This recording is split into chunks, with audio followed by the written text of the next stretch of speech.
আসসালামু আলাইকুম।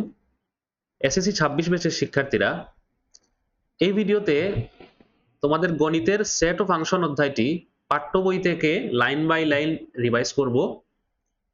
তোমাদের নতুন পরীক্ষা পদ্ধতিতে নতুন অংশ তোমরা জানো এসকিউ আসবে। তো এই লাইন বাই লাইন রিভিশনটি তোমাদের এমসিকিউ এবং এসকিউ এর জন্য কাজে লাগবে এবং সিকিউ এর জন্য কাজে লাগবে। তো তোমাদের মোটামুটি বেসিক আইডিয়া আছে চ্যাপ্টার সম্পর্কে, সেইটা ধরে নিয়ে আমরা একটু দ্রুত চ্যাপ্টারটা রিভিশন করব। তো চলো শুরু করা যাক। তো সেট অফ ফাংশনে আমরা জানি সেট মানে বাস্তব বা চিন্তা জগতের সুসংজ্ঞায়িত বস্তুর সমাবেশ বা সংগ্রহকে সেট বলে।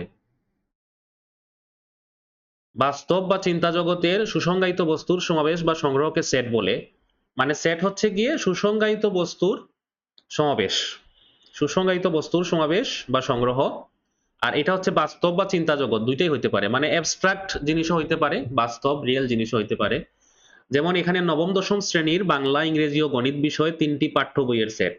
তো তোমার 3টা বই নিয়ে একটা সেট বানাইছে, এটা একটা সেট। এখানে যেহেতু আমরা উপাদানগুলো সুনির্দিষ্ট করে দিচ্ছি, এটা একটি সেট। প্রথম 10টি বিজোড় স্বাভাবিক সংখ্যার সেট, এরকম পূর্ণ সংখ্যার সেট, বাস্তব সংখ্যার সেট। যেমন বাস্তব সংখ্যার সেট মানে কি, সেটার মধ্যে কি কি আছে, আমরা বাস্তব সংখ্যা আছে সেটার মধ্যে, আমরা জানি এটা সুসংজ্ঞায়িত। হ্যাঁ, যদিও সেটটার উপাদানের কোনো সীমা নাই, কিন্তু এটা সুসংজ্ঞায়িত, এই কারণে এটা সেট। তো সেটকে হচ্ছে বর্ণমালার বড় হাতের অক্ষর দ্বারা প্রকাশ করা যায়। তো এখানে আমরা যেমন হচ্ছে 2 4 6 সংখ্যা 3টির সেট এ দিয়ে আমরা লিখলাম এখানে যে সেটের প্রত্যেক বস্তু বা সদস্যকে সেটের উপাদান বলা হয়, এলিমেন্ট। হ্যাঁ, যেমন বি সেট হচ্ছে এ বি, তাহলে এ আর বি হচ্ছে বি সেটের এলিমেন্ট। এখন এখানে বলা হয় A belongs to B, A belongs to B, B belongs to B, এভাবে বলা হয়। তো এখানে বি বি সেটে যেমন সি হচ্ছে কোনো উপাদান নাই, তাহলে আমরা কি বলবো, সি কিন্তু, তাহলে সি এই বি সেটের উপাদান নয়, নট বিলংস টু। তো নট বিলংস টু মানে বিলংস টু কিভাবে কেটে দিব, নট বিলংস টু। সেট প্রকাশের পদ্ধতি। আসো সেট প্রকাশের পদ্ধতিতে, সেটকে দুই পদ্ধতিতে প্রকাশ করা হয়।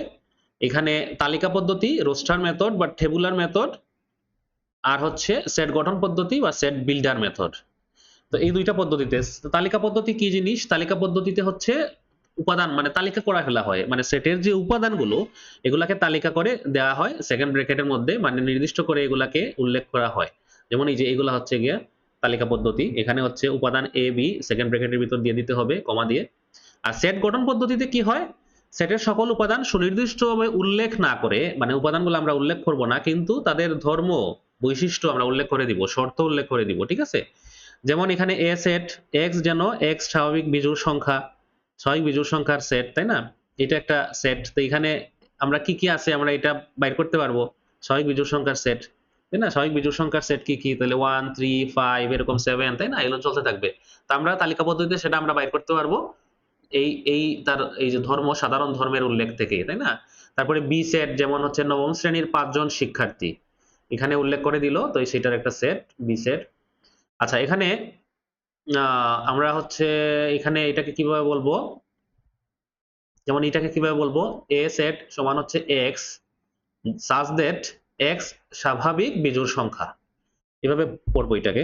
আচ্ছা, এখন এখানে যেহেতু এখানে শর্ত বা নিয়ম দেওয়া হয়, তাই এই পদ্ধতিকে রুল মেথড বলা হয়, রুল মেথড বলা হয়। কোনটাকে, এই সেট গঠন পদ্ধতি, সেট গঠন পদ্ধতি বা সেট বিল্ডার মেথড, এটাকে রুল মেথড বলা হয়। আচ্ছা, এখন এখানে উদাহরণ, এখানে বলছে এ সমান এই সেটটিকে সেট গঠন পদ্ধতিতে প্রকাশ করো। তো এখানে উপাদানগুলো কি কি, 7 14 21 28। তো এখানে এটার সাধারণ ধর্ম কি বা বৈশিষ্ট্যটা কি আমরা দেখে বুঝতেছি, এটা 7 14, 7 একে 7, 7 দুগুণে 14, 3 7 21, 4 7 28, তার মানে 7 এর গুণিতক, তাই না। তাহলে 7 এর গুণিতক, তাহলে এখানে এগুলো 7 এর গুণিতক, কিন্তু 7 এর গুণিতক তো আরো আছে 35 42, তাই না। তো সেগুলো তো নাই, তার মানে 28 থেকে ছোট বা 28 এর সমান হইতে হবে, তাই না। তো এটাকে তাহলে লিখবো এ সমান হচ্ছে এক্স, হ্যাঁ, এটা হচ্ছে মানে গঠন পদ্ধতিতে লিখবো এ সমান হচ্ছে এক্স সাজ দ্যাট এক্স হচ্ছে 7 এর গুণিতক এবং এক্সটা কি হবে, 0 থেকে বড় হবে, আর 28 থেকে ছোট বা 28 এর সমান হবে। এটা দিলেই কিন্তু আমরা এই সেটটা পেয়ে যাব। অথবা এখানে কিন্তু এই যে 28 এর ছোট দিছে, এটাকে তুমি যদি বলো না আমি হচ্ছে এভাবেই লিখবো, কিন্তু আমি এটাকে লিখবো 0 থেকে এক্স বড় আর 28 থেকে ছোট, নাহলে আমি ধর 30 থেকে লিখলাম 30 থেকে ছোট, তাই না? এটাও তো দেওয়া যাবে। এখানে এটা এভাবে দিয়ে এটা এভাবে দিলে কি হবে? 30 থেকে ছোট মানে কত? 28, 28 একটা গুণিতক। তো 28 পর্যন্ত আইসা তো 7 এর গুণিতক আমরা থেমে যাব, তাই না? তো 30 এই ক্ষেত্রে আমার এখানে সমান চিহ্ন দেওয়ার দরকার নাই। কারণ 30 তো এখানে নাই। তো 28 হলে 28 দিলে এখানে সমান চিহ্নটা দিতে হবে। মানে 28 এর সমান অথবা 28 থেকে ছোট। ঠিক আছে? বা এখানে আমি 30 না লিখে 35 ও লিখতে পারি। লেস দেন দিয়ে দিলে 35 ও লিখতে পারি, সমস্যা নাই। 35 লিখলে 35 এর থেকে ছোট সংখ্যাটা আসবে। 28 আসবে কিন্তু 35 আসবে না। লেস দেন দিতে হবে। কিন্তু একটা জিনিস খেয়াল করতে হবে, যদি 35 দিয়ে এখানে সমান চিহ্ন দিয়ে দেই, মানে লেস দেন অর ইকুয়াল দিয়ে দেই, তাইলে কিন্তু আবার হবে না। যাই হোক, এখন এরপরে উদাহরণ 2 এ বলছে বি হচ্ছে এটা গুণনীয়ক, সেটটিকে তালিকা পদ্ধতিতে প্রকাশ করো। 28 এর গুণনীয়ক। তো 28 এর গুণনীয়ক হইলে 28 এর গুণনীয়ক কি কি? হুম? 28 এর গুণনীয়ক আমরা কিভাবে বের করব? এটাকে এভাবে ভেঙে ভেঙে লিখবো আরকি। যেমন এখানে লিখছে কি? 28 মানে হচ্ছে 28 একে 28, তারপরে 14 দুগুণে 28, তাই না? 4 7 28, এই 3 ভাবে ভেঙে লেখা যায়। আর কোনোভাবে লেখা যায় না। তো এখান থেকে আমরা দেখতেছি 1 2 4 7 14 28, এগুলো হচ্ছে 28 এর গুণনীয়ক, তাই না? তো 28 এর গুণনীয়ক হলো এগুলা। তাহলে এগুলা আমরা জাস্ট উল্লেখ করে দিব। এটা দিলেই এটা তালিকা পদ্ধতিতে প্রকাশ হয়ে যাবে। তারপরে এখানে বলছে x such that x ধনাত্মক পূর্ণ সংখ্যা এবং x স্কয়ার লেস দেন 18, তাই না? তো এখন ধনাত্মক পূর্ণ সংখ্যা কি কি আছে? যেমন x সমান 1 হইতে পারে, তাই না? 1, তো 1 হইলে x স্কয়ার সমান কত? 1। x সমান 2 আছে।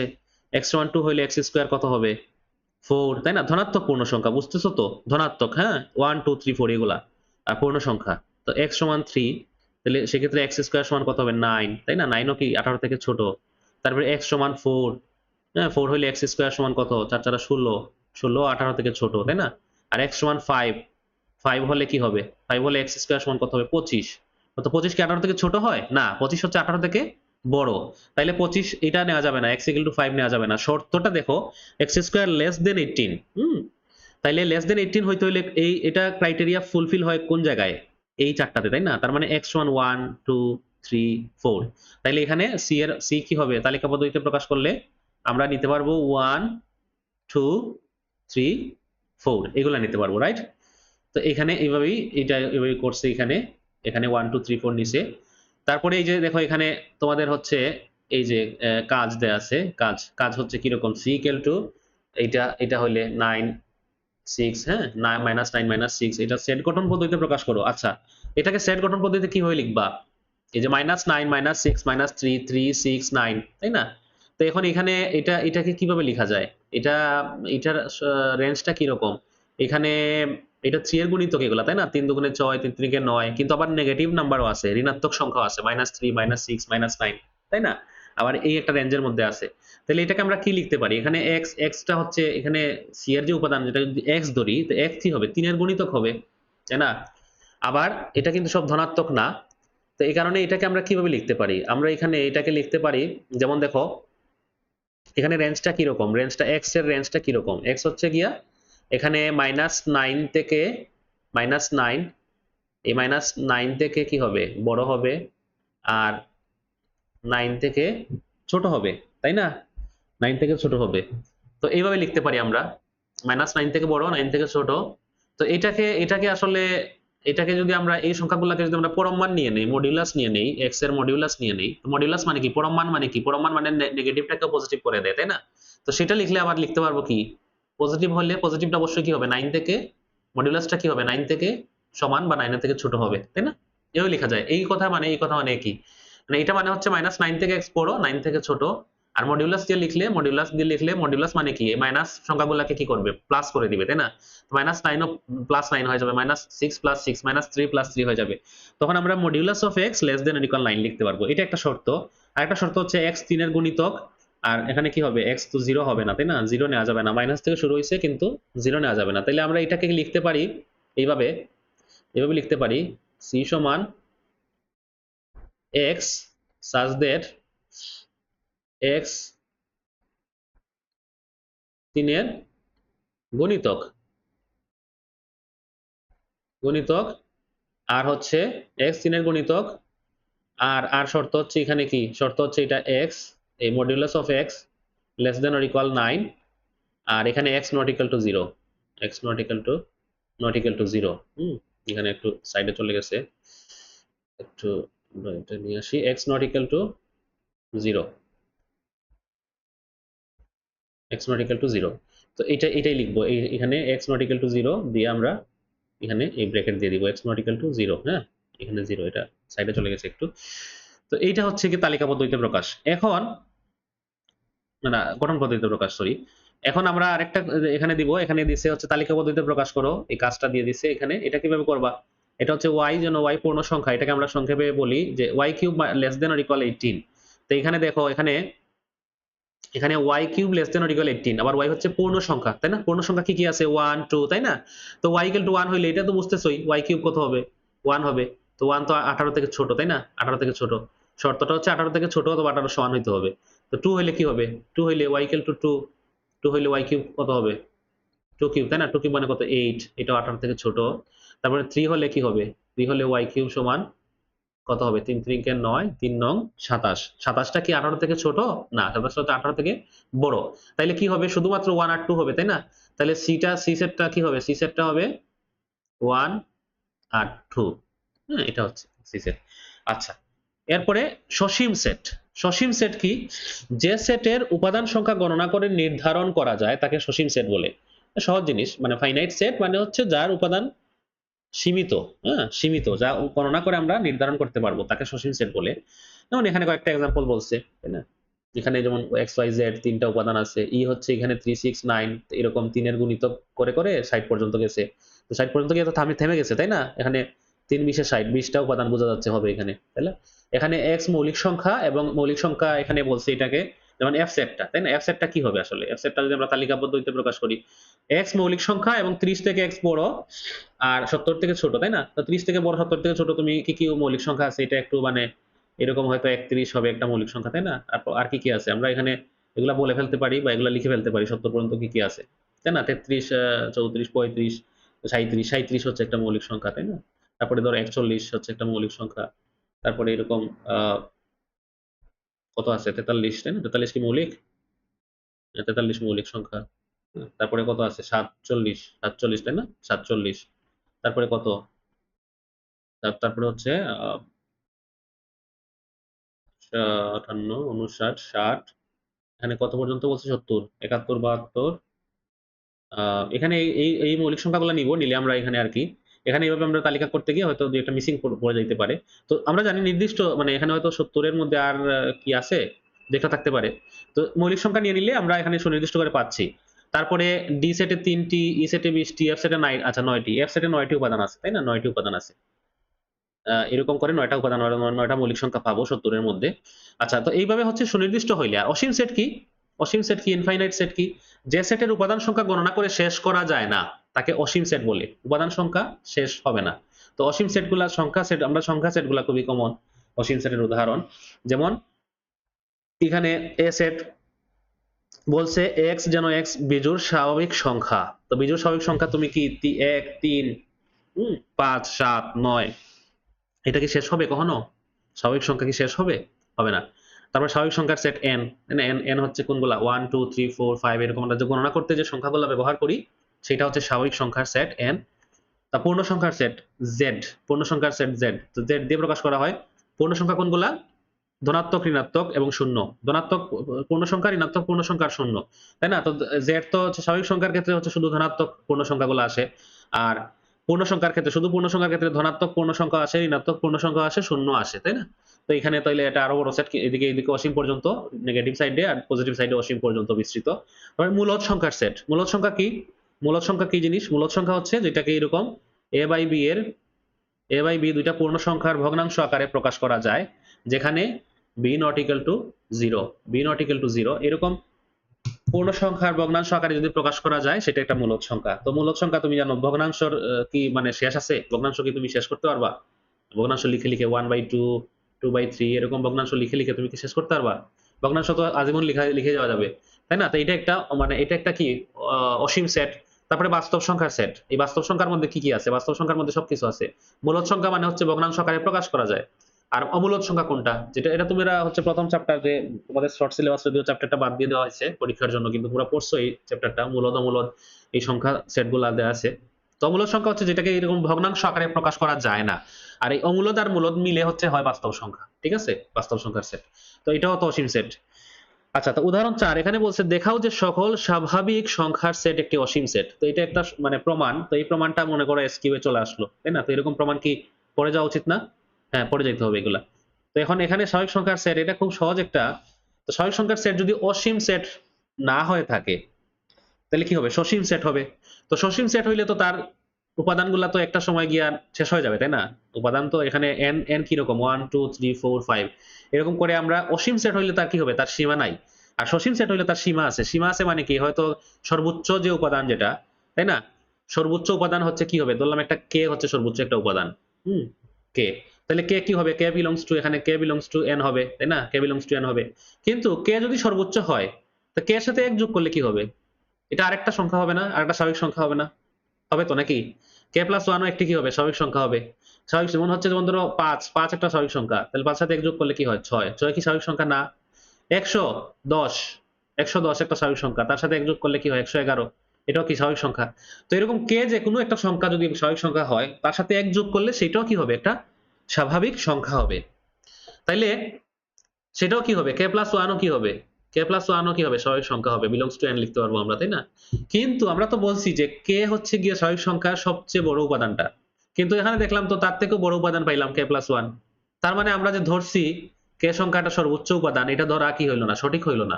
তাই না? তো এইরকম ভাবে k plus 1 যেরকম হইতে পারে, k plus 2 হইতে পারে, k plus 3 হইতে পারে। তার মানে তুমি যত বড় সংখ্যাই নেও তার থেকেও কিন্তু বড় সংখ্যা পাওয়া যাবে। তার মানে কি হচ্ছে? তার মানে আসলে এটার সীমা পাওয়া যাচ্ছে না, এটার শেষ পাওয়া যাচ্ছে না, তাই না? সুতরাং স্বাভাবিক সংখ্যার সেট n সসীম হতে পারে না। এটা লিখে দিবা, স্বাভাবিক সংখ্যার সেট হচ্ছে একটা অসীম সেট। তো এইভাবে আমরা এটা প্রমাণ করব। তো এখন এখানে কাজ দেয়া আছে। কাজ হচ্ছে সসীম সেট ও অসীম সেট নির্ণয় করো। সসীম সেট ও অসীম সেট নির্ণয় করো।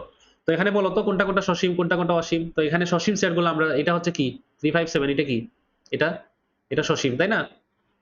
এটা সসীম। তারপরে মনে করো এই যে এটা কি 2 স্কয়ার, 2 এর ঘাত পাওয়ার হিসেবে আছে, 2 স্কয়ার, 2 কিউব, তারপরে 2 to the power 4, 2 to the পাওয়ার 5 এরকম করে 2 টু দি পাওয়ার 10 পর্যন্ত গেছে। তো এটা সীমিত না?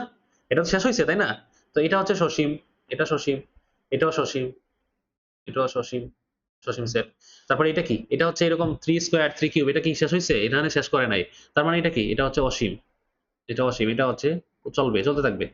এখানে x পূর্ণ সংখ্যা এবং x হচ্ছে less than 4, x পূর্ণ সংখ্যা, x less than 4।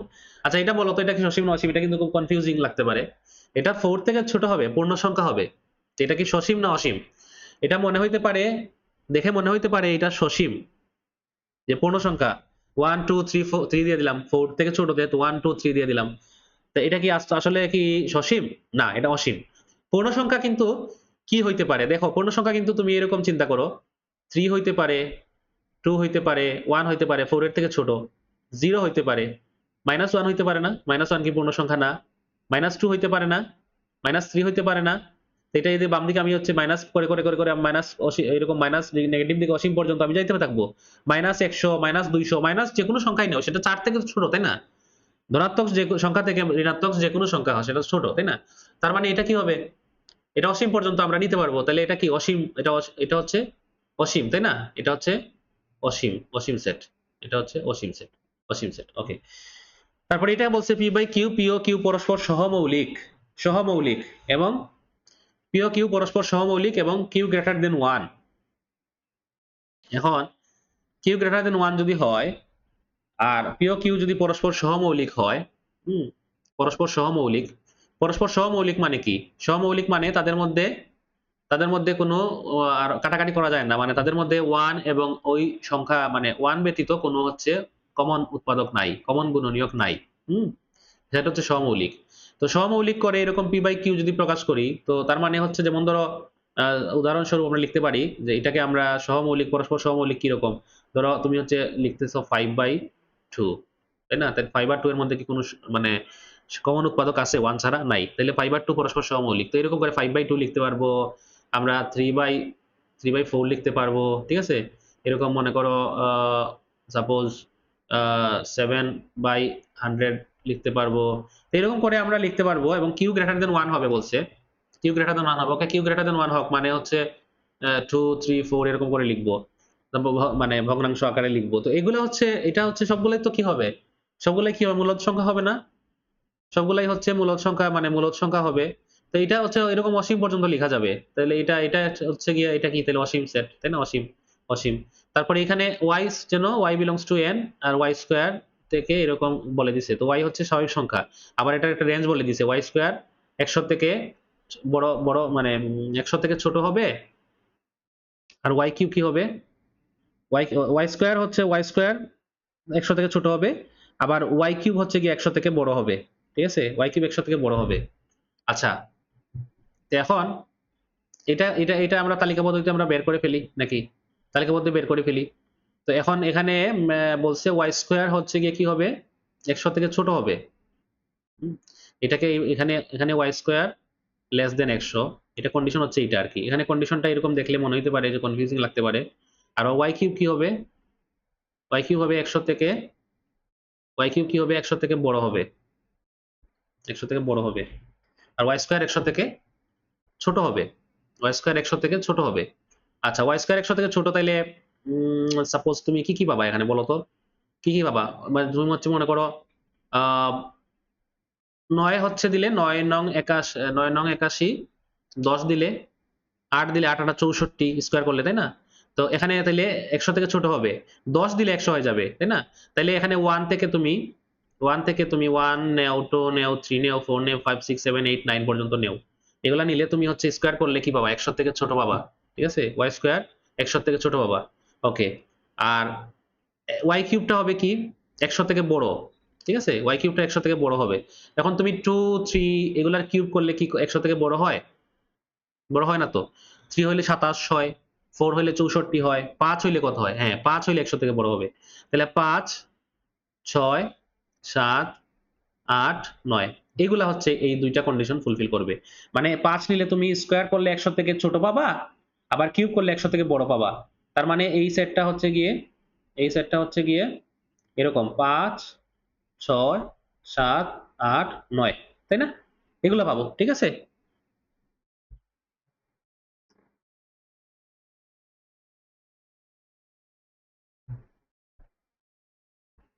তাহলে এখানে আমরা পাইলাম এগুলা, এটা হচ্ছে, তাহলে এটা কি সসীম না অসীম? সসীম সেট, তাই না? সসীম সেট, ওকে। তারপরে আসো ফাঁকা সেট, এমটি সেট। তো যে সেটে কোনো উপাদান নেই, হ্যাঁ, এটা আমরা জানি সবাই ফাঁকা সেট বলা হয়। যেমন এখানে একটি বালিকা বিদ্যালয়ের 3 জন ছাত্রের সেট, তো বালিকা বিদ্যালয়ে কি কোনো ছাত্র থাকে? ছাত্র থাকে না, তো এটা কি ফাঁকা সেট। তারপরে এখানে বলছে x বিলংস টু n, 10 থেকে হচ্ছে বড়, 11 থেকে ছোট, তো 10 থেকে বড় 11 থেকে ছোট কোনো স্বাভাবিক সংখ্যা কি হয়? হয় না, এটা সব ফাঁকা সেট। তারপরে এখানে x মৌলিক সংখ্যা এবং 23 থেকে হচ্ছে বড় 29 থেকে ছোট, তো 23 থেকে বড় আর 29 থেকে ছোট কোনো মৌলিক সংখ্যা কি আছে? নাই, তো এটা একটা ফাঁকা সেট। এরকম এটার কোনো উপাদান নাই, তো ফাঁকা সেটে তুমি প্রকাশ করবে এরকম 5 চিহ্ন ইয়ে দিয়ে, লেটার দিয়ে, নাইলে হচ্ছে এরকম এটা খালি সেকেন্ড ব্র্যাকেট দিবা। আবার ফাঁকা সেট লিখতে গিয়ে এটা লেখা যাবে না কিন্তু, এটা কি ফাঁকা সেট বলো তো? এটা কি ফাঁকা সেট? এটা হচ্ছে ফাঁকা সেট, একটা ফাঁকা সেটের ভিতরে একটা ফাঁকা সেট মানে দেওয়া হয়ে গেছে, তো এটা কি ফাঁকা রইলো? একটা ফাঁকা সেটের ভিতরে একটা ফাঁকা সেট যখন দিয়ে দিলাম, তখন তো এটা একটা উপাদান হয়ে, একটা সেটের ভিতরে একটা উপাদান হয়ে গেল, তাইলে এটা হচ্ছে ফাঁকা সেট হবে না, এভাবে লেখা যাবে না। আচ্ছা, তো ভেন চিত্র, ভেন চিত্র কি? ভেন ডায়াগ্রাম, যেখানে সেটের হচ্ছে মানে প্রকাশগুলো করা হয় চিত্রের মাধ্যমে, ঠিক আছে? জ্যামিতিক চিত্র দিয়ে আমরা সেট, বিভিন্ন সেট প্রকাশ করা হয় আর কি, তো এটাকে বলা হয় ভেন চিত্র। তো ভেন চিত্র আমরা দেখবো একটু পরে। সাবসেট, উপসেট বা সাবসেট, সাবসেট কি জিনিস?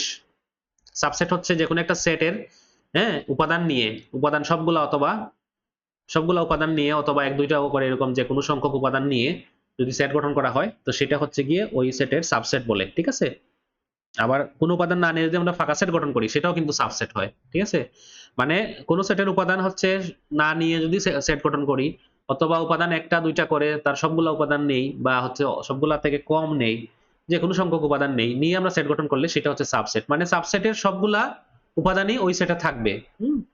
যেমন ধরো এখানে কি করছে, যখন এখানে এ একটা সেট দিছে এ বি, এ হচ্ছে এ বি, এ বি।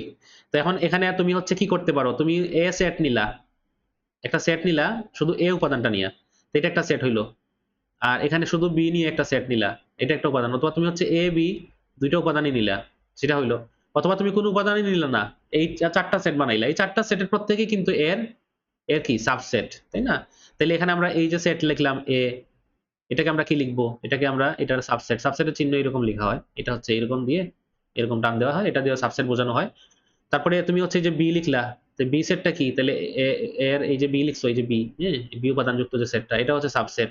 তারপরে এ বি, এ বিটাও কি এটার সাবসেট, তাই না, এটার সাবসেট বলা যায়। তারপরে এই যে ফাই, এটাও কি এটার সাবসেট, ঠিক আছে, এরকম বলা যায়। প্রত্যেকটি সেটের উপসেট, কোন সেট থেকে যতগুলো সেট গঠন করা যায় এদের প্রত্যেকটি সেটকে ওই সেটের উপসেট বলা হয়, ঠিক আছে, উপসেটের চিহ্ন হচ্ছে এটা। আচ্ছা এরকম আমরা লিখবো,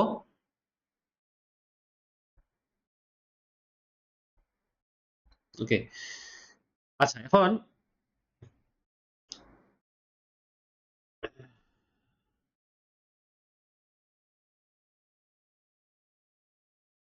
যেমন এখানে দেখো পি হচ্ছে দিছে 1 2 3, আর কিউ হচ্ছে 2 3, আর হচ্ছে 1 3, তাহলে পি কিউ আর, হ্যাঁ প্রত্যেকে পি এর উপসেট। এখানে পি হচ্ছে কি পি এর উপসেট, তাই না, পি এর সবগুলো উপাদান পি পি এর উপসেট, ঠিক আছে, কিউ আবার পি এর উপসেট, যে কিউ এর 2 3 আছে, আর হচ্ছে 1 3, আর হচ্ছে পি এর উপসেট, ঠিক আছে। আচ্ছা এখন উপসেটের একটা কনসেপ্ট হচ্ছে প্রপার সাবসেট বা প্রকৃত উপসেট।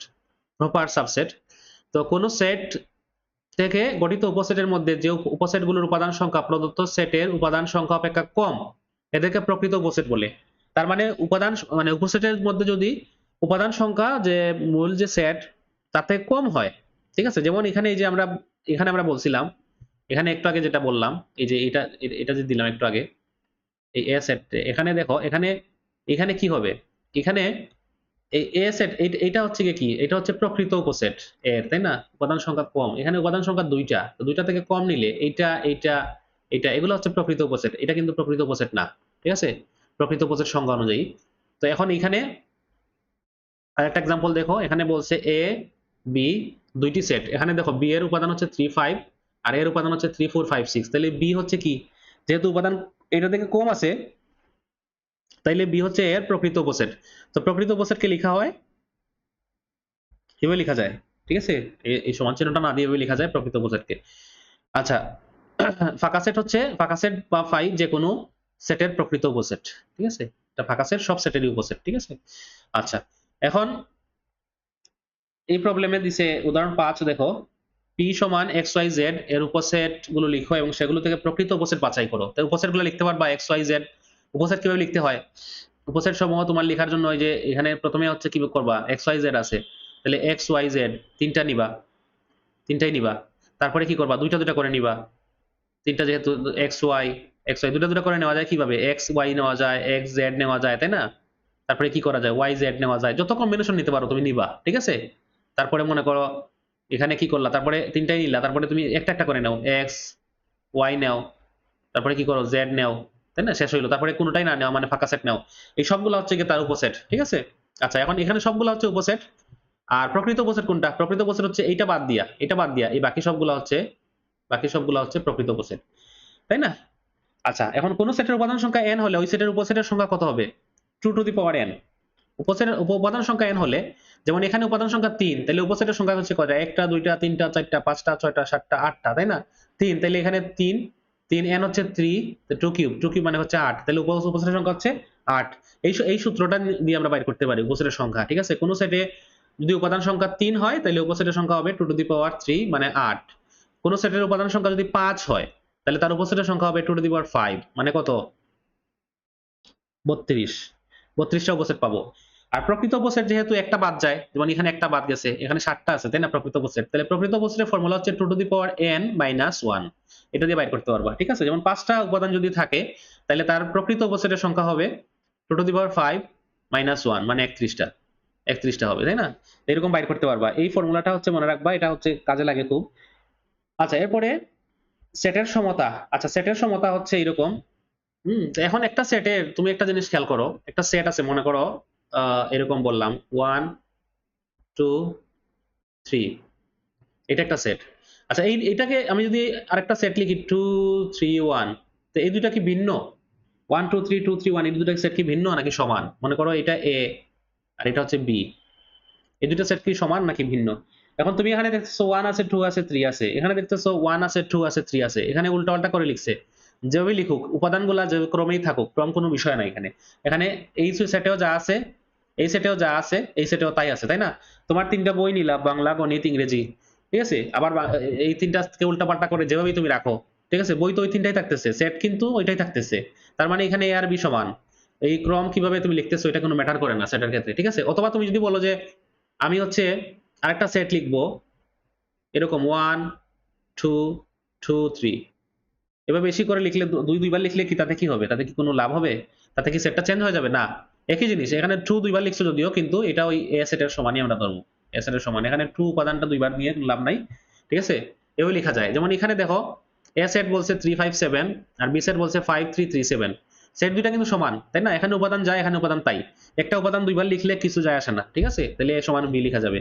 এখন একটা জিনিস খেয়াল করো, যদি হচ্ছে দুইটা সেট যদি হচ্ছে সমান হয়, যেমন এই দুইটা সেট সমান, তাই না? এ আর বি সমান, তাহলে এখন দেখো এই এ যেহেতু বি এর সমান, তাহলে এ কি বি এর সাবসেট হবে না? উপসেট হবে না? উপসেট হবে তো নাকি? কারণ এটা সব উপাদান তো এটাতে আছে। একটা সেটের সবগুলো উপাদান যদি আরেকটা সেটে থাকে, তাহলে ওই সেটকে ওই সেটের কি বলে? উপসেট বলে। এ সেটের সবগুলো উপাদান যদি বি সেটে থাকে, তাহলে এ সেটকে বলা হবে বি সেটের উপসেট। তাহলে এখানে A belongs to A subset of B বলতে পারি আমরা, তাই না? আবার এখানে বি সেটের সবগুলো উপাদান তো এ সেটে আছে, তাহলে আমরা কি বলতে পারি? বি সাবসেট অফ এ। তো এই দুইটা কন্ডিশন একসাথে যদি থাকে, তাহলে আমরা বলতে পারবো এ সমান বি। মানে হচ্ছে দুইটা সেটের যদি এ ইকুয়াল টু বি হয়, যদি এবং কেবল যদি এই দুইটা কন্ডিশন মিট করে, এ সাবসেট অফ বি আর বি সাবসেট অফ এ, এটা যদি হয় তাহলে এই দুইটা সেট সমান হবে। আচ্ছা, এখন এখানে দেখো দ্রষ্টব্য দিছে সেটের উপাদানগুলোর ক্রম বদলালে বা কোনো উপাদান পুনরাবৃত্তি করলে সেটের কোনো পরিবর্তন হয় না। এই জিনিসটা কিন্তু ভালো করে মনে রাখতে হবে। আচ্ছা, এরপরে সেটের ডিফারেন্স, অন্তর, তাই না? বাদ, বাদ সেট আমরা যেটা বলি। তো এখানে এ আর বি এর অন্তর কি জিনিস? অন্তর হচ্ছে এ সেট থেকে বি সেটের উপাদান বাদ দিয়ে লিখতে হবে, ঠিক আছে? যেমন এখানে এ সেটের উপাদান 1 2 3 4 5 আর বি সেটের 3 5 আছে। তো এ সেটের ডিফারেন্স মানে বাদ, এ বিয়োগ বি, মানে এটাকে পড়া হয় এ বাদ বি, বা এটাকে এভাবে লেখা যায় এ বাদ বি, এভাবে লেখা হয়, ঠিক আছে? এরকম ফরওয়ার্ড স্ল্যাশ দিয়ে লেখা হয়, বা এরকম এ মাইনাস বি লেখা হয়, এটাকে পড়া হয় এ বাদ বি। তো এখানে এ বাদ বি কি হবে? এ সেটের উপাদান থেকে বি সেটের উপাদান বাদ যাবে, তাহলে বাদ গেলে 3 5 বাদ যাবে, বেনিশ হয়ে যাবে, তাহলে থাকবে কি 1 2 আর কি থাকবে? 4 থাকবে, 1 2 আর 4, ঠিক আছে? এটা বাদ সেট, হ্যাঁ, বাদ বাদ এ বাদ বি। তারপরে এখানে দেখো উদাহরণ 6 বলছে পি এটা আর কিউ এটা হলে পি বাদ কিউ নির্ণয় করো। পি বাদ কিউ, তো এখানে পি এ হচ্ছে কি এক্স, এক্স এর 12 এর গুণনীয়ক সমূহ। 12 এর গুণনীয়ক কি কি হয়? 1 2 3 4 6 12, তাহলে পি সেটটা এইভাবে বাইর করলাম, এখানে থেকে তালিকা পদ্ধতিতে বাইর করলাম। কিউ সেট কি বলছে? 3 এর গুণিতক এবং এক্স হচ্ছে 12 থেকে ছোট, 12 থেকে ছোট 3 এর গুণিতক কি কি আছে? 3 6, তাই না? 9, তাই না? 3 6 9। তো এখন 3 এর গুণিতক সমূহ হচ্ছে 3 6 9, ঠিক আছে? 3 6 9। তো এখন এখানে দিলাম, তারপরে 12 সমান 12 থেকে ছোট, আচ্ছা 12 আসবে, তাহলে 3 6 9 12, তাহলে এখন 3 6 9 12 এই দুইটা। তো পি বাদ কিউ কি হবে? পি এর উপাদান থেকে, পি এর উপাদান 1 2 3 4 4 6 12, এখান থেকে কিউ এর উপাদান বাদ যাবে 3 6 9 12। তো তুমি তাহলে কি করবা?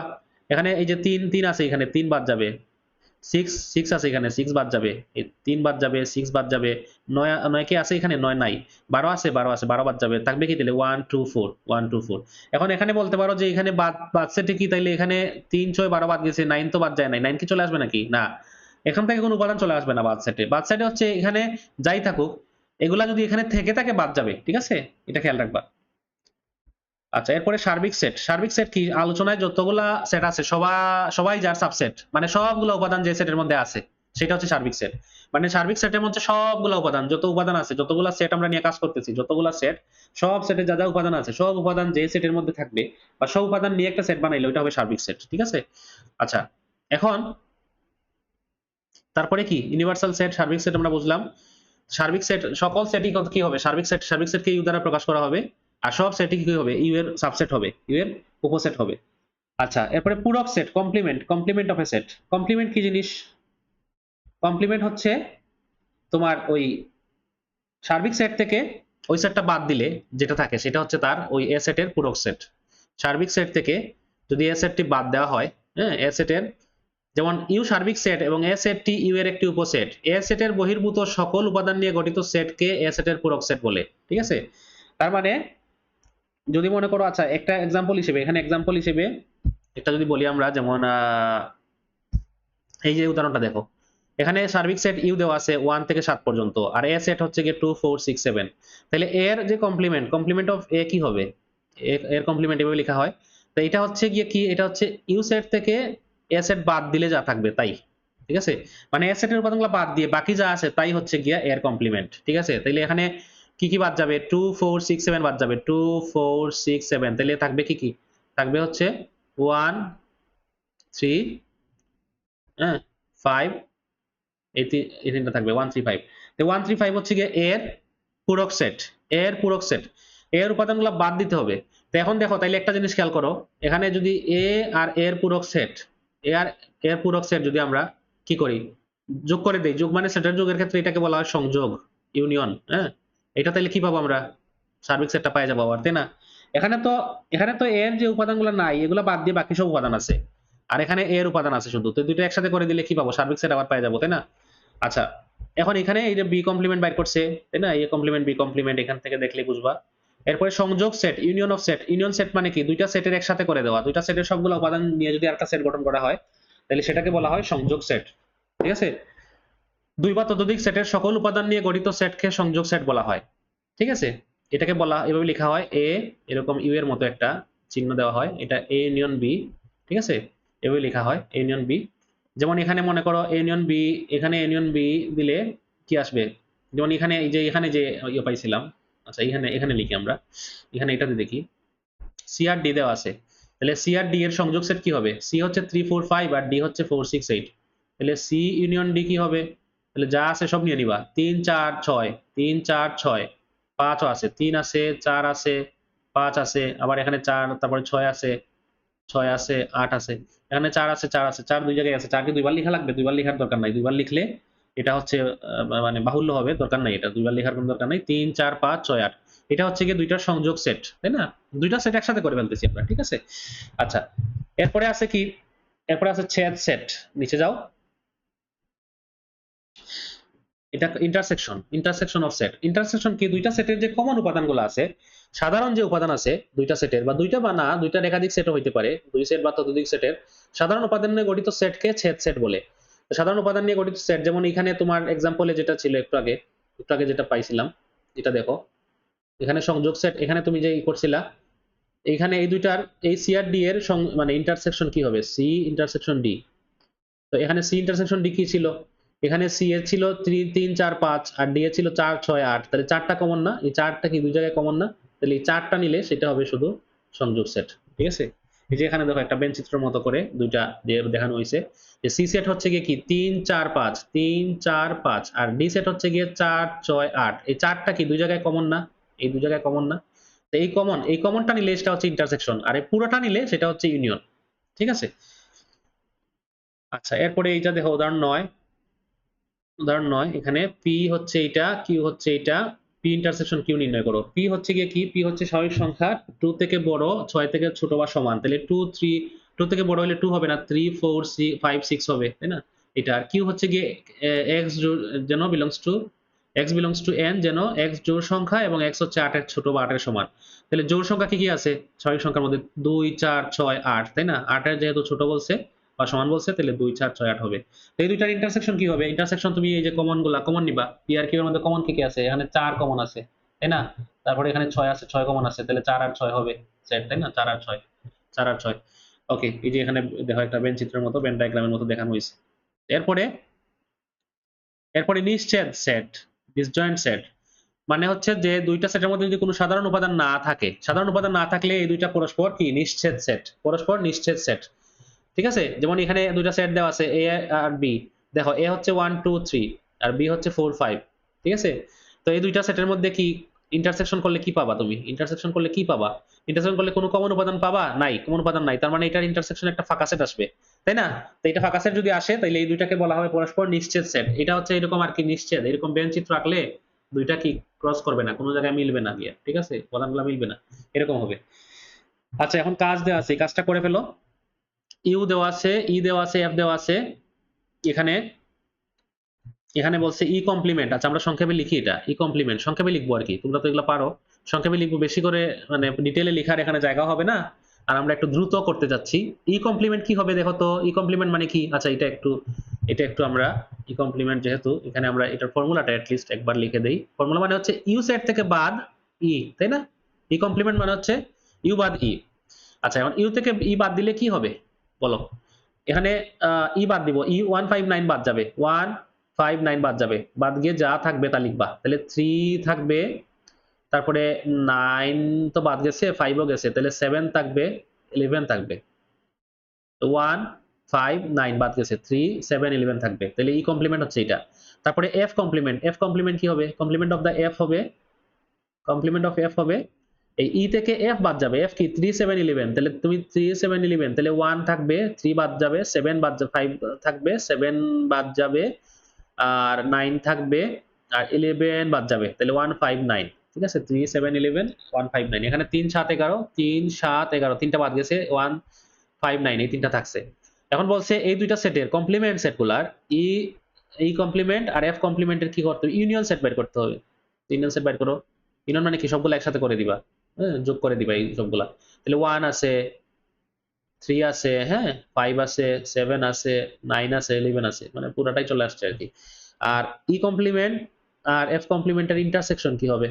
ইন্টারসেকশন মানে কি হবে? ইন্টারসেকশন মানে কমন কি আছে এখানে? কমন কি কিছু আসবে? 159 3 7 11, তাহলে কমন কি কিছু নাই। তার মানে এটা কিভাবে লিখতে পারো? ফাঁকা সেট দিয়ে লিখতে পারো। ওকে, আচ্ছা, এরপরে আসো শক্তি set, power set. Power set কি জিনিস? পাওয়ার সেট হচ্ছে সাবসেটের সেট। ঠিক আছে, যতগুলো সাবসেট আসবে, উপসেট আসবে, একটি সেট, এ সেটের উপসেট সমূহ হলো এটা। এখানে উপসেট সমূহের সেট, উপসেট গুলা দিয়ে একটা সেট বানাইলে সেটা হবে গিয়া এ সেটের শক্তি সেট বা পাওয়ার সেট। মানে এখানে এ সেটের পাওয়ার সেট, এ সেটের পাওয়ার সেট এরকম পি এ দ্বারা লেখা হয়। এটা মানে কি? এটা মানে তার উপসেট। উপসেট গুলা কি কি? মনে করো এখানে এম এন, তারপরে এম, তারপরে এন, তারপরে ফাঁকা সেট, এই সবগুলাকে আরেকটা সেট বানাইতে হবে, আরেকটা সেকেন্ড ব্র্যাকেট দিয়ে সবগুলা উপাদান আকারে নিয়া, মানে এই সেটের সবগুলো উপাদান হচ্ছে আরেকটা সেট, আরেকটা সেট, সবগুলো উপাদানই এক একটা সেট, তাই না? এই সেটের মানে আরেকটা সেটের সেট, উপসেটের সেট হচ্ছে গিয়ে পাওয়ার সেট। উপসেটের সকল উপসেটের, কোন সেটের সকল উপসেটের সেটকে বলা হয় তার পাওয়ার সেট, শক্তি সেট। ঠিক আছে, আচ্ছা, এখন আমরা কোন সেটের কতগুলো উপসেট পাওয়া যায় আমরা ফর্মুলা পড়ছিলাম 2 টু দি পাওয়ার n, তাইলে পাওয়ার সেটের উপাদানও কি হবে? 2 টু দি পাওয়ার n হবে, তাই না? যেহেতু উপসেট 2 টু দি পাওয়ার n সংখ্যক পাওয়া যায়, তাহলে কোন সেটের পাওয়ার সেটের উপাদান সংখ্যা হবে 2 টু দি পাওয়ার n। আচ্ছা, এখন এখানে দেখো, এটা এটা বাইর করছে, এখানে তুমি দেখো, এখানে দেখো, এই যে এখানে এ সেট, সেটগুলোর উপাদান সংখ্যা কত, শক্তি সেটগুলোর উপাদান সংখ্যা কত। আচ্ছা, এখানে ভালো কথা, এখানে এখানে এইটা এটা যেমন এখানে এ হচ্ছে ফাঁকা সেট, হ্যাঁ, ফাঁকা সেট উপাদান সংখ্যা 0, তাহলে তার উপাদান শক্তি সেটের মানে পাওয়ার সেটের উপাদান সংখ্যা কত হবে? তো ফর্মুলা অনুযায়ী তো এখানে 2 টু দি পাওয়ার n হবে, তাই না? তো n মানে কত? উপাদান সংখ্যা, উপাদান সংখ্যা তো 0, তাহলে 0 2 টু দি পাওয়ার 0 মানে 1, তাহলে পাওয়ার সেট এটার এটার হচ্ছে তাহলে 2 টু দি পাওয়ার 0 মানে হচ্ছে 1, তাইলে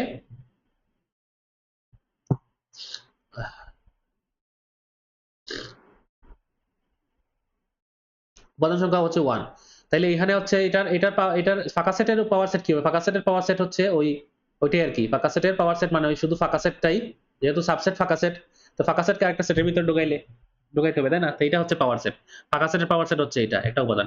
তারপর বি সেটের উপাদান কয়টা? একটা। তো বি সেটের উপাদান একটা হলে তার পাওয়ার সেটের উপাদান কয়টা হবে? 2 টু দি পাওয়ার 1, তাই না? দুইটা হবে। দুইটা কি কি হবে? এই যে এই সেটটা এ আর ফাঁকা সেট। এরকম এখানে দুইটা আছে, দুইটা থাকলে কত হবে? 2 স্কয়ার, মানে কত হবে? 2 স্কয়ার মানে 4 হবে, চারটা হবে। চারটা কি কি এই যে এখানে লিখে দিছে এটা। আচ্ছা, এখন কাজে আসো, কাজে আসো, কাজ। জি সমান হচ্ছে 1 2 3 হলে এখানে বলছে পাওয়ার সেট অফ জি নির্ণয় করো। তো পাওয়ার সেট অফ জি নির্ণয় করতে পারবা না? এটা কিভাবে লিখবা? এটা পাওয়ার সেট অফ জি, তাহলে এটা হচ্ছে পাওয়ার সেট অফ জি লেখার জন্য আগে আমরা একটা কাজ করি, সাবসেটগুলো লিখে ফেলি, সাবসেটগুলো লিখে ফেলি। সাবসেট কি কি হবে? সাবসেট প্রথমে হচ্ছে এই যে 1 2 3, তিনটাই নিবা। তারপরে কি করবা? দুইটা দুইটা করে নিবা, 1 2, তারপরে কি করবা? 1 3, তারপরে নিবা কি 2 3, তাই না? তারপরে কি করবা? একটা একটা করে নিবা, 1, তারপরে 2, তারপরে কি করবা? 3, তারপরে কি ফাঁকা সেট নিতে হবে। তাহলে কয়টা হলো? 1 2 3 4 5 6 7 8, তিনটা উপাদান যেহেতু 8টাই পাবো, তো এটাকে তুমি আরেকটা সেটের মধ্যে ঢুকাই দাও। তাহলে এটাই হচ্ছে পাওয়ার সেট অফ জি। ঠিক আছে, শেষ। তাহলে উপাদান সংখ্যা কত? উপাদান সংখ্যা এখানে 2 টু দি পাওয়ার 3 না? 2 টু দি পাওয়ার 3 না? দেখাও যে পিজি এর উপাদান সংখ্যা 2 টু দি পাওয়ার 3। এটা 8, 8 মানে হচ্ছে 2 টু দি পাওয়ার 3, এটা দেখানো গেল। আচ্ছা, এরপরে ক্রমজোড়। ক্রমজোড় কি জিনিস? ক্রমজোড় হচ্ছে এখানে ক্রম মানে বিবেচনা করে আর কি, জোর করা। ঠিক আছে, যে প্রথম উপাদান দ্বিতীয় উপাদান। ঠিক আছে, দেখো নির্দিষ্ট করে দেওয়া জোড়াকে একটি ক্রমজোড় বলে। নির্দিষ্ট কি নির্দিষ্ট যে তার হচ্ছে জোড়ার প্রথমে কে বসবে আর দ্বিতীয় অবস্থানে কি বসবে সেটা নির্দিষ্ট করে জোড়া আকারে প্রকাশকেই ক্রমজোড় বলা হয়। যেমন এক্স ওয়াই একটা ক্রমজোড়, এখানে প্রথম পদ এক্স দ্বিতীয় পদ ওয়াই, এটা ফিক্সড তাই না, এটা একটা ক্রমজোড়। তাহলে যদি কোনো ক্রমজোড়ের প্রথম উপাদান পদ এক্স এবং দ্বিতীয় উপাদান বা পদ ওয়াই হয় তবে ক্রমজোড়টিকে এক্স কমা ওয়াই এরকম ফার্স্ট ব্র্যাকেট, ক্রমজোড়কে ফার্স্ট ব্র্যাকেট দিয়ে প্রকাশ করা হয়। ঠিক আছে। আচ্ছা এখন এখানে একটা যদি ক্রমজোড় এরকম হয়, এই যে দেখো x Y R A B সমান হয়, তাহলে x Y R A B সমান, তার মানে হচ্ছে প্রথম উপাদান এটা থেকে আমরা কি লিখতে পারি, এই প্রথম উপাদান এক্স সমান প্রথম উপাদান এ আর দ্বিতীয় উপাদান ওয়াই সমান বি। ঠিক আছে, এভাবে আমরা লিখতে পারি।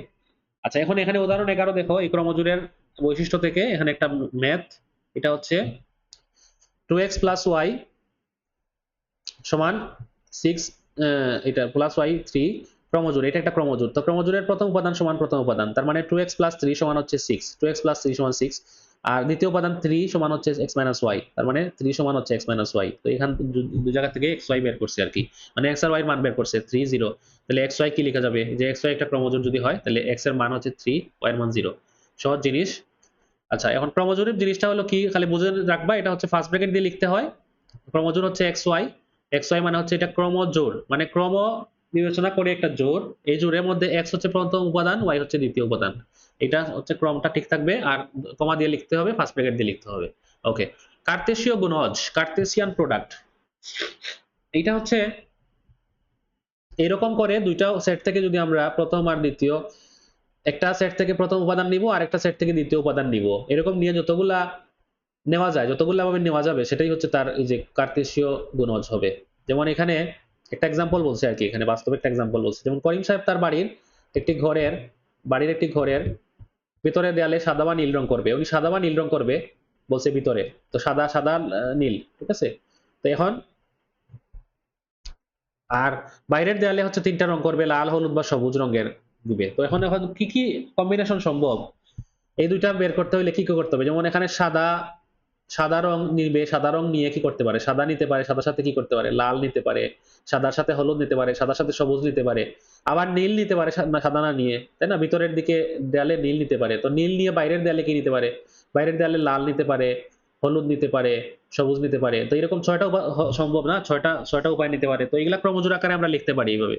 তো এইভাবে যেমন এখানে এটা ক্রমজোড় আকারে লিখছে, তো এই ক্রমজোড়কে লিখলে এই উপরোক্ত ক্রমজোড়ের সেটটিকেই কার্তেশীয় গুণজ বলা হয়। এই যে ক্রমজোড় যতগুলা সম্ভব হইলো সবগুলা নিয়ে এটা একটা সেট বানাইলে, এই ক্রমজোড়ের যদি একটা সেট বানাই, মানে এখানে সেটের উপাদানগুলো হচ্ছে এক একটা ক্রমজোড়, হ্যাঁ ক্রমজোড়। তো এটাই হচ্ছে গিয়া এই এ আর বি বি সেটের, তার মানে এখানে ধরো, আচ্ছা এটাকে আমরা সংখ্যা দিয়ে সহজ করে আমরা একটু বলি।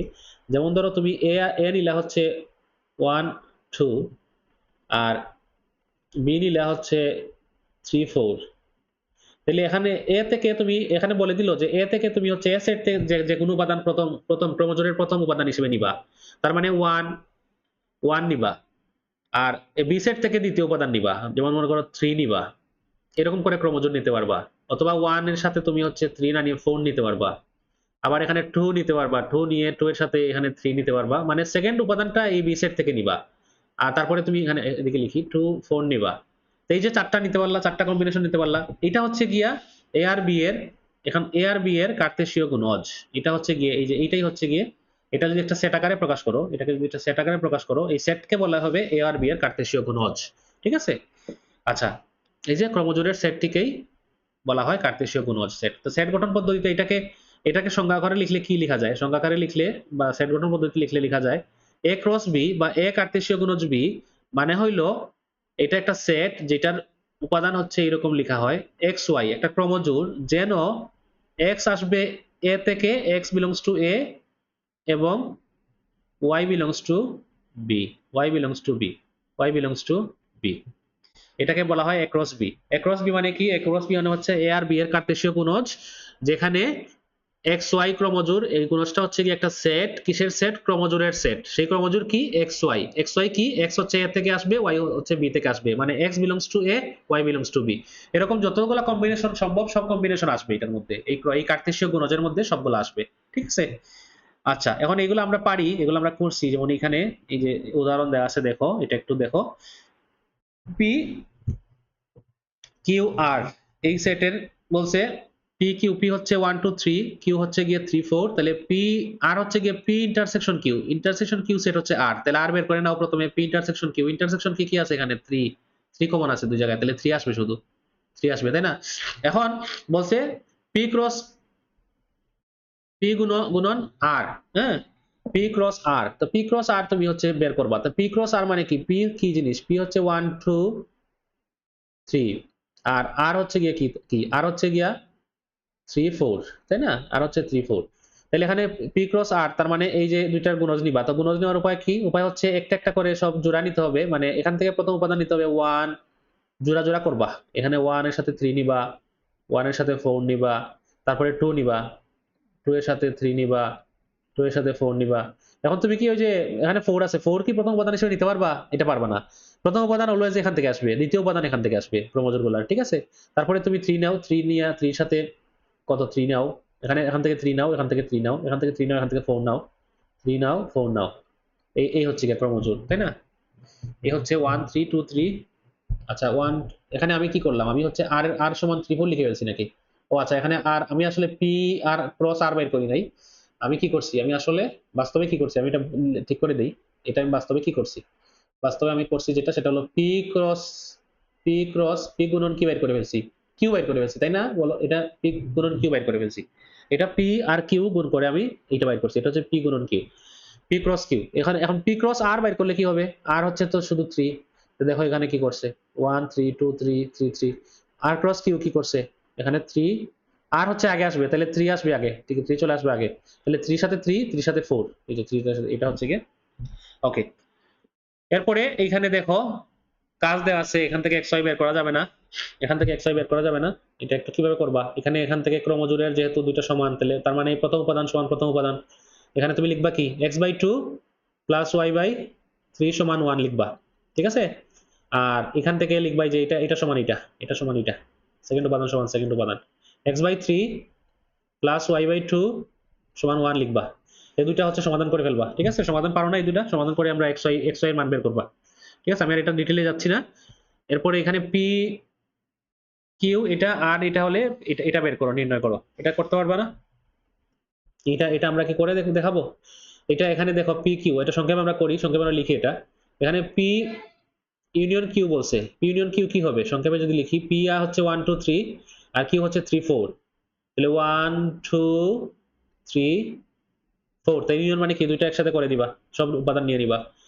আর পি ইন্টারসেকশন কিউ লাগবে, পি ইন্টারসেকশন কিউ, ইন্টারসেকশনে কি আসবে? এখানে 1 2 3 আর এখানে 3 4, 3 কমন, কমনটা আসবে 3। আচ্ছা এখন বলছে P union Q cross R বের করো। আচ্ছা P union Q, P union Q মানে কি? 1 2 3 4, আর ক্রস আর, আর কি জিনিস? আর হচ্ছে এক্স ওয়াই। তো এটা কি আসবে? এটা কি আসবে? এটা আসবে হচ্ছে এখানে তুমি 1 সাথে x নিবা, তাই না? যেহেতু এখান থেকে প্রথম উপাদান নিতে হবে, এখান থেকে দ্বিতীয় উপাদান নিতে হবে। 1 এর সাথে y নিবা, এরকম 2 এর সাথে x নিবা, 2 এর সাথে y নিবা, তাই না? এরকম 3 এর সাথে x নিবা, 3 এর সাথে y নিবা, 4 এর সাথে x নিবা, 4 এর সাথে y নিবা। বুঝছো আশা করি? এটা নিবা, এটা একটা সেট হবে। এই এই ক্রোমোজোমের সেট হচ্ছে কি এটার ক্রোমোজোম। এরকম করে intersection P intersection Q cross Q বলছে, কিউ। তো পি ইন্টারসেকশন কিউ কত? 3, আর কিউ কত? কিউ হচ্ছে 3 4, 3 4, তাই না? এটার ক্রোমোজোমের কি কি কি হবে? এটার গুণজ কি কি হবে? কার্তেশীয় গুণজ। এখানে 3 আছে, প্রথম উপাদান 3, দ্বিতীয় উপাদান 3 হবে, এখান থেকে 3 নিবা। প্রথম উপাদান 3 নিবা, দ্বিতীয় উপাদান 4 নিবা। এই দুইটাই হবে শুধু, এই দুইটা আনসার, ঠিক আছে? আচ্ছা এরপরে আমরা পরের যেটাতে কোয়েশ্চন আছে এইটাতে যাই। এই কোয়েশ্চনটা দেখো, এটা খুব ইম্পর্টেন্ট কোয়েশ্চন, এটা খুব বেশি আসে। আচ্ছা আমরা একটু ওকে, এখন বলছে কি এখানে, যে সকল স্বাভাবিক সংখ্যা দ্বারা 311 এবং 419 কে ভাগ করলে প্রতি ক্ষেত্রে 23 অবশিষ্ট থাকে, এদের সেট নির্ণয় করো। আচ্ছা এখন একটা জিনিস খেয়াল করো, স্বাভাবিক সংখ্যা দ্বারা 311 কে ভাগ করলে যদি 23 অবশিষ্ট থাকে, তাই না? তাইলে আমরা যদি 311 থেকে আমরা 23 মাইনাস করে দিই, তাহলে কত থাকবে? 228।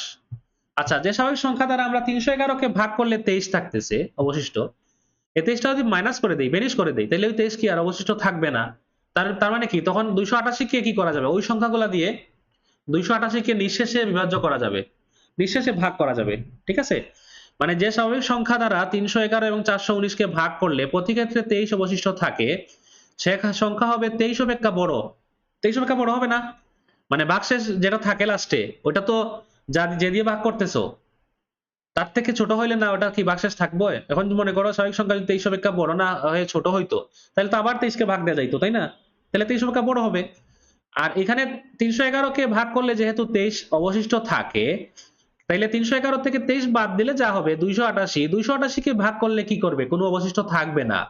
419 কে ভাগ করলেও যেরকম 23 অবশিষ্ট থাকে, তাহলে 419 থেকে 23 মাইনাস করলে 396। 396 কে ভাগ করলে কি হবে না, কোনো কিছু অবশিষ্ট থাকবে না। তার মানে সাধারণ এটা হচ্ছে গুণনীয়ক হবে, ওই স্বাভাবিক সংখ্যাগুলো এটার গুণনীয়ক হবে। তার মানে স্বাভাবিক সংখ্যা দিয়ে 311 কে ভাগ করলে 23 অবশিষ্ট থাকতেছে, 419 কে ভাগ করলেও 23 অবশিষ্ট থাকতেছে। তাহলে 228 কে ভাগ করলে কিছু থাকবে না, 396 কে ভাগ করলেও কিছু থাকবে না, তাই না? কিছুই থাকবে না। তাহলে 288 আর 396 এর কি হবে, সাধারণ গুণনীয়ক হবে, তাই না? তাইলে এই যে 23 অপেক্ষা বড় 288 আর এর গুণনীয়কের সেট তুমি নাও।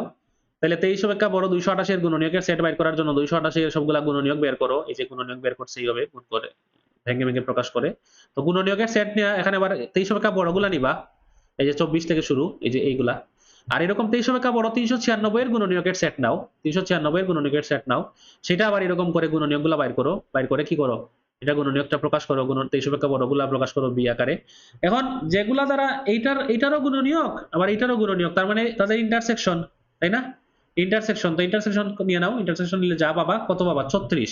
তার মানে শুধু 36 দিয়েই আমরা বলতে পারি, শুধুমাত্র 36 দিয়ে আমরা 288 এবং 396 কে আমরা ভাগ করতে পারবো, কমন ভাবে ভাগ করতে পারবো। অথবা হচ্ছে বলতে পারি আমরা 311 আর 419 কে আমরা 36 দিয়ে ভাগ করলে কি হবে, উভয় ক্ষেত্রে 23 অবশিষ্ট থাকবে, 23 অবশিষ্ট থাকবে। তাইলে ওই স্বাভাবিক সংখ্যাগুলা কত, শুধু 23, এবং 23 এর সেট হচ্ছে গিয়ে এই যে 23 এর সেট প্রকাশ করলাম, এটাই आंसर। আচ্ছা, এখন উদাহরণ 14 তে আসো।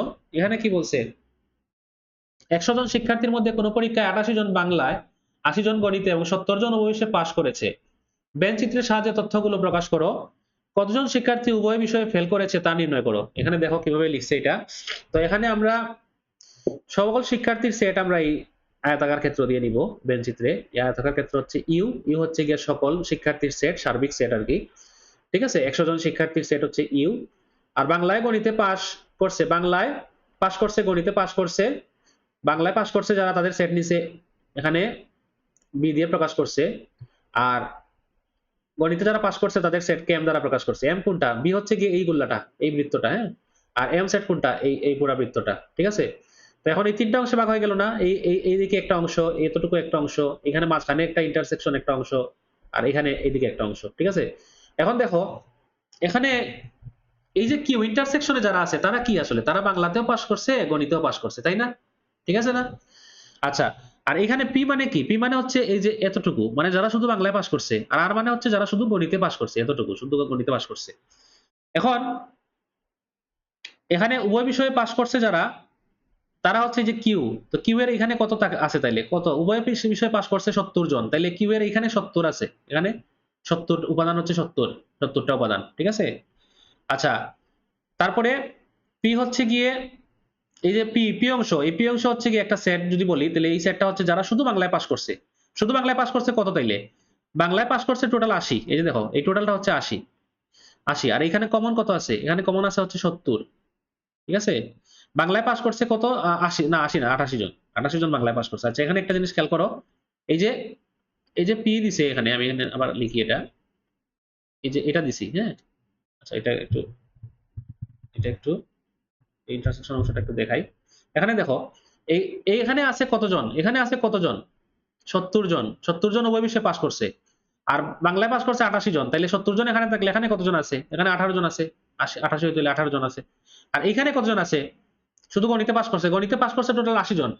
আর 70 জন যেহেতু উভয় বিষয়ে পাস করছে, তাহলে এরা তো গণিতেও পাস করছে, তাহলে এখানে থাকবে 10 জন, ঠিক আছে। এখন বলছে কি, কতজন শিক্ষার্থী উভয় বিষয়ে ফেল করেছে, তাহলে এখন দেখো এই যে 18, 70, 10, এই 18 জন হচ্ছে শুধু বাংলায় পাস করছে, এই 10 জন শুধু গণিতে পাস করছে, আর এই 70 জন উভয় বিষয়ে পাস করছে।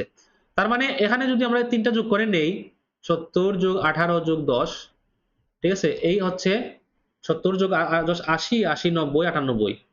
এই 98 জন হয় বাংলায় পাস করছে, নাইলে গণিতে পাস করছে, নাইলে উভয় বিষয়ে পাস করছে। মানে যে কোনো এক বিষয়, অন্তত এক বিষয়ে পাস করছে এই 98 জন। তাহলে উভয় বিষয়ে ফেল করছে কতজন? এর বাইরে যারা আছে, বাইরে কারা আছে? আর কজন থাকলো? টোটাল 100 জন না? তো 100 জন থেকে 98 জন মাইনাস করলে যা পাবো 2 জন। এই 2 জন কি বাইরে আছে? এখানে আছে। এই 2 জন হচ্ছে উভয় বিষয়ে কি করছে? উভয় বিষয়ে ফেল করছে। ঠিক আছে? এই যে উভয় বিষয়ে ফেল করেছে 2 জন শিক্ষার্থী। এভাবে হচ্ছে আমরা বেন চিত্রের সাহায্যে প্রকাশ করতে সুন্দর করে বাইর করতে পারি। ঠিক আছে? আচ্ছা, এখন অনুশীলনীতে যাই। এই যে অনুশীলনী, আমরা পুরো চ্যাপ্টার আলোচনা করে ফেললাম। আচ্ছা, এখন এখানে অনুশীলনীর ম্যাথগুলা, এগুলো আশা করি পারবা, এগুলো সহজ। এই যে আমরা যেভাবে করছিলাম তালিকা পদ্ধতিতে প্রকাশ, এখানে আমরা দুই একটা সংক্ষেপে আমরা একটু লিখে যাই। যেমন এখানে এক্স স্কোয়ার 9 থেকে বড়, এই সেটটা কি হবে? সংক্ষেপে লিখি, যদি 9 থেকে কি হবে? বড় হবে। আর 9 থেকে বড় হইলে তাহলে কি হবে? 2 স্কোয়ার 4, 3 স্কোয়ার 9, 9 থেকে বড় হবে তাহলে 4 আসবে, 4 স্কোয়ার। আবার কিউব করলে 130 থেকে ছোট হবে, তো 4 এর কিউব কত? 64, 130 থেকে ছোট। তাহলে 5 আসবে, তাই না? 5 আসবে, 5 আসলে কত হয়? 5 স্কোয়ার 9 থেকে বড় হয় 25, 9 থেকে বড়। আর কিউব করলে কত? 125, 125 কি 130 থেকে ছোট, তাহলে 5 আসবে। 6 কি আসবে? 6 আসবে না, 6 এর কিউব করলে কত হয়? 216 হয়ে যায়। তো সেটা আবার 130 থেকে ছোট হয় না, তাই না? তো এখানে 4 আর 5, এরকম করে তোমরা এগুলো পারবা আশা করি। এখানে যেমন এটাতে কি বলছে? x 36 এর গুণনীয়ক এবং 6 এর গুণিতক। 36 এর গুণনীয়ক, 6 এর গুণিতক। আচ্ছা, এটা একটু বলি তো। 36 এর গুণনীয়ক আবার 6 এর গুণিতক। তো 6 এর গুণিতক কি কি? 6 এর গুণিতক হচ্ছে 6, 12, 18, তাই না? তারপরে কত? 24, 30, 36, এরকম করে যাবে, তাই না? আমরা আর লেখার দরকার নাই, এই 6 এর গুণিতক হচ্ছে এগুলা। আবার 36 এর গুণনীয়ক কারা কারা? 36 এর গুণনীয়ক তুমি দেখো, 36 এর গুণনীয়ক হবে তোমার 1 তো হবে, 1 2 3 এগুলা তো হবে, কিন্তু ওগুলা তো আমরা লিখবো না, দরকার নাই আমাদের, তাই না? 4 হবে, 4 4 নং 36, 5 হবে না, 6 হবে, তাই না? তো 36 এর গুণনীয়ক 6 হবে, 36 এর গুণনীয়ক 6 হবে, 6 6 6 36। তারপরে কত হবে? আচ্ছা, 36 এর গুণনীয়ক আমরা যদি এমনি লিখি, এখানে আমরা 1 ইন্টু 36, 2 ইন্টু 18 দুগুণে 36, তারপরে 3 12 36, 4 নং 36, 6 6 36, এইগুলাই তো, তাই না? 36 এর গুণনীয়ক হচ্ছে এইগুলা। তো এখানে গুণনীয়কের মধ্যে এই যে দেখো গুণিতক এইগুলা, আর গুণনীয়ক হয়তো কমন কোনগুলো আছে এখানে? 6 12 18 24 30 36। তাহলে এখানে দেখো 6 আছে, 6 আসবে, তাহলে 6 আসবে এটার মধ্যে, তাহলে এখানে আমরা লিখে দিই 6 আসবে। কমন আছে দুই জায়গায়, এখানে আর এখানে কমন আছে কি কি? 6 আছে এখানে, এখানে 12 আছে, 12 এখানেও 12 আছে, তাই না? তাহলে 12 আসবে, তাই না? 12 একই সাথে 6 এর গুণিতক আবার 36 এর গুণনীয়ক। তারপরে কত আসছে? এখানে 18 আছে, 18 আসবে, 18, এখানে 18 আছে, এখানে 18 আছে, তাই না? আর কোনটা আছে? 36, 36 আছে, তাই না? 36 আছে। 9 এখানে আছে, এখানে 9 নাই। এরকম করে আমরা বাকিগুলা দেখবো যে বাকিগুলা এখানে নাই।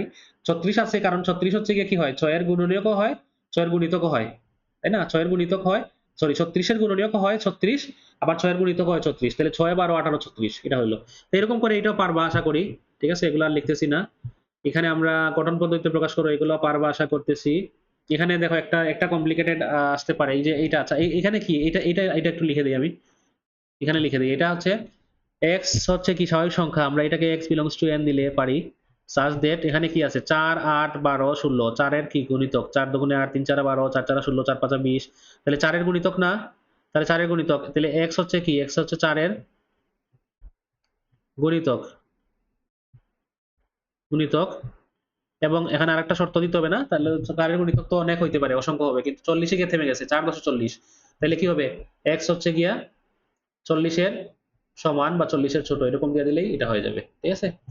আচ্ছা, এখন এখানে দেখো, এখানে এই যে এটা কি? Plus minus 4, plus minus 4, plus minus 5, plus minus 6। তার মানে এখানে এটাকে আমরা যদি প্রকাশ করি, তাহলে এখানে কি লিখতে পারবো?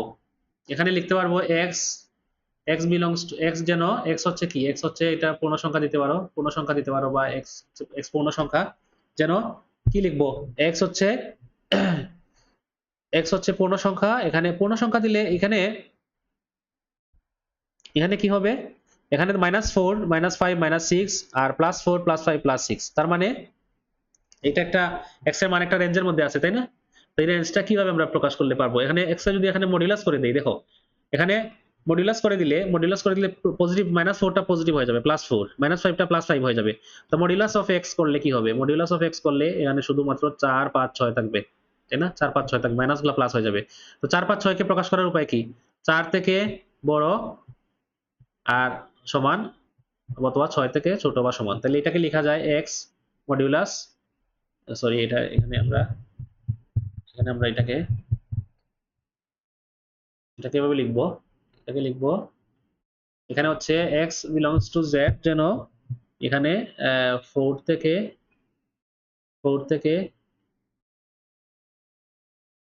মডুলাস অফ x 4 থেকে বড় অথবা সমান অথবা 6 থেকে ছোট অথবা সমান, এভাবে লিখে দিবা, এটা হয়ে যাবে, ঠিক আছে?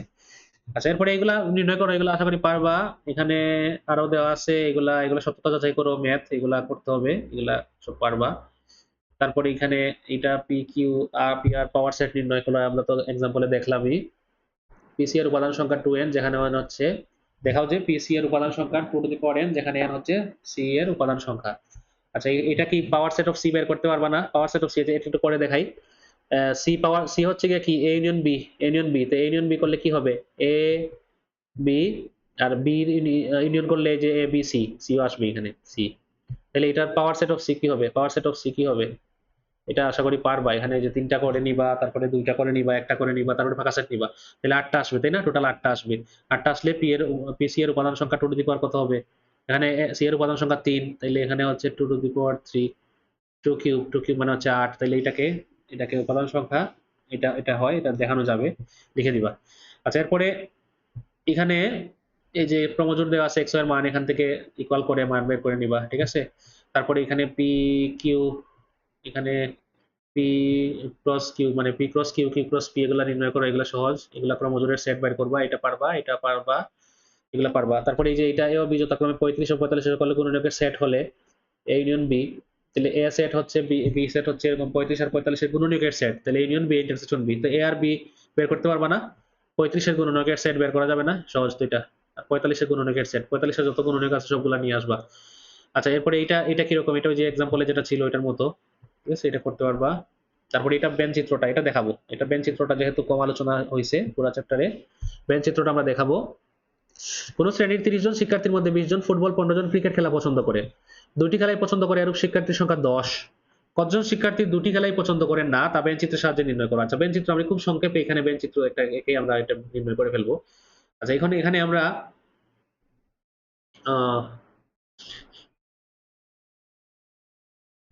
আমরা একটা নিব।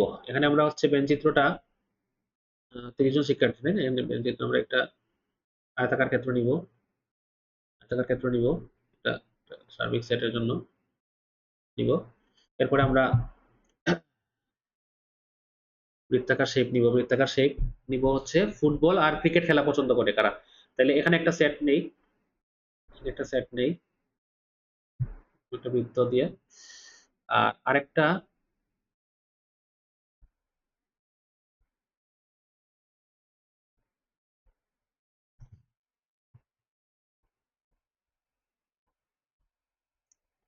এখানে আরেকটা আমরা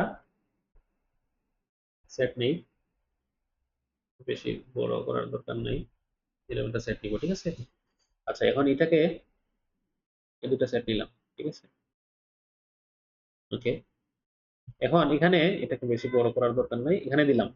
এখন দেখো, বলছে এখানে আমরা এটাকে আমরা প্রকাশ করব কিভাবে? এখানে আমরা এটাকে লিখবো, কোন শ্রেণীর 30 জন শিক্ষার্থীর মধ্যে 20 জন ফুটবল পছন্দ করে। তাহলে এটাকে আমরা দিব এফ সেট, এটা যারা ফুটবল পছন্দ করে তাদের সেট, এই পুরা বৃত্তটা। আর 15 জন ক্রিকেট খেলা পছন্দ করে, যারা, এদের সেট দিব এটা, এই পুরা গুল্লাটা, ঠিক আছে? আচ্ছা, এখন দেখো, দুটি খেলাই পছন্দ করে এরূপ শিক্ষার্থীর সংখ্যা 10। তার মানে এইখানে এই যে অংশটা, ঠিক আছে, এই অংশে কতজন আছে? এখানে একটু সংক্ষেপে আমরা এটা এখানে লিখে দিব 10 জন, ঠিক আছে? এখানে আছে 10 জন, তার মানে এখানে উভয় খেলা পছন্দ করে 10 জন। আচ্ছা, তাহলে দেখো 20 জন ফুটবল পছন্দ করে, তো 20 জন ফুটবল পছন্দ করে, যেহেতু এই পুরাটা গোল্লাটা তো ফুটবলের সেট, তাই না? ফুটবল যারা পছন্দ করে তাদের সেট। তো এখানে যদি 10 জন থাকে, তাহলে এখানে কতজন আছে? এখানে 10 জন আছে না? বলো তো, এখানে 10 জন আছে না? 10 জন আছে, তাই না? এখানে 10টা উপাদান আছে। তারপরে 15 জন ক্রিকেট খেলা পছন্দ করে, তো ক্রিকেট খেলা পছন্দ করে 15 জন, এর মধ্যে উভয় খেলা পছন্দ করে 10 জন। এখানে তো তারা যে 10 জন আছে, এরা ক্রিকেট খেলা পছন্দ করে, তাহলে এখানে 10 জন। শুধু ক্রিকেট পছন্দ করে কয়জন? এখানে কয়জন আছে? এখানে হচ্ছে 5 জন আছে, 5 জন, ঠিক আছে? তাহলে এখানে 5 জন আছে। তাহলে এই অংশে দেখো টোটাল পাইলাম, তাহলে শুধু শুধু ফুটবল পছন্দ করে 10 জন, শুধু ক্রিকেট পছন্দ করে 5 জন, আর ফুটবল ক্রিকেট উভয়টা পছন্দ করে 10 জন। তাহলে এই 10 10 20 আর 5 25, এই 25 জন কি 25 জন যে কোনো একটা খেলা অন্তত যে কোনো একটা খেলা পছন্দ করে, যে কোনো একটা খেলা অন্তত পছন্দ করে। কই গেল? আচ্ছা, এখানে আমরা অন্যে চলে গেছি। এই যে আমরা এখানে আসছিলাম, এখানে, হ্যাঁ। তো যে কোনো একটি খেলা পছন্দ করে, অন্তত একটি খেলা পছন্দ করে, অন্তত একটি খেলা পছন্দ করে 25 জন। এই 25 জন অন্তত একটি খেলা পছন্দ করে। আচ্ছা, বলছে কি কতজন শিক্ষার্থী দুইটি খেলাই পছন্দ করে না? দুইটি খেলাই পছন্দ করে না। তাহলে দুইটি খেলাই পছন্দ করে না মানে বাইরে আছে। তাহলে টোটাল 30 জন, তাই না? তো 30 থেকে 25 মাইনাস করে দাও। 30 থেকে 25 মাইনাস করলে কত? 5 জন। এই 5 জন কি? এই 5 জন এই বাইরে আছে। মানে এরা ফুটবলও পছন্দ করে না, ক্রিকেটও পছন্দ করে না, কিছুই পছন্দ করে না। তাই না? তাই এরা হচ্ছে 5 জন। তাহলে কয়জন? 5 জন। এই 5 জন হচ্ছে কি এটার আনসার। কতজন শিক্ষার্থী দুইটি খেলাই পছন্দ করে? এটা 5 জন। এই 5 জন। ঠিক আছে? আচ্ছা, এটা বেঞ্চিতের সাথে আমরা দেখাইলাম। এটা ডিটেইলে লিখতে হবে, লিখে দিবা। নিজ ভাষায় লিখে দাও, সমস্যা নাই। এখানে এটাও একই রকম বেঞ্চ চিত্রের সাহায্যে প্রকাশ করতে পারবা। আর এটা পারবা, এটা সৃজনশীলের মতো করে প্রশ্ন দিছে। তো এখানে আমাদের সেট ও ফাংশন মানে সেট ও অংশটা হচ্ছে গিয়ে এতটুকুই পুরো আলোচনা। তো আমরা আশা করলাম, আশা করি তোমরা এগুলা সব বুঝছো এবং পারবা এখান থেকে সব সমাধান করতে।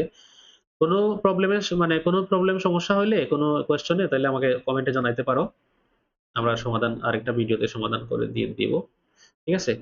তো এখন আমরা মোটামুটি এই লেকচারের লেংথ অনেক লম্বা হয়ে গেছে। আমরা এরপরে থাকবে কি এই অধ্যায়ের, এরপরে থাকবে হচ্ছে এই অধ্যায়ের এই অন্বয় ফাংশন যে অংশটা, ফাংশন অংশটা, সেট ফাংশনের ফাংশন অংশটা, এখানে অন্বয় ফাংশন, হ্যাঁ। এই অংশটা আমরা আরেকটা অংশে, আমরা এই ভিডিওর আরেকটা পার্টে আমরা আলোচনা করব। আজকে এতটুকু পর্যন্ত এই ভিডিওতে। ঠিক আছে? ওকে।